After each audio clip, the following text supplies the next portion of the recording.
ابو مالک اشعری رضی اللہ عنہ بیان کرتے ہیں رسول اللہ صلی اللہ علیہ وآلہ وسلم نے فرمایا پاکیزگی نصف ایمان ہے۔ الحمدللہ میزان کو بھر دیتا ہے۔ سبحان اللہ اور الحمدللہ دونوں یا ان میں سے ہر کلمہ زمین و آسمان کے مابین کو بھر دیتا ہے۔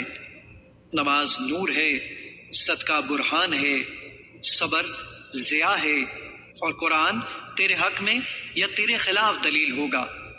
ہر آدمی صبح کے وقت اپنے نفس کا سودا کرتا ہے، بس وہ اسے آزاد کرا لیتا ہے یا ہلاک کر دیتا ہے۔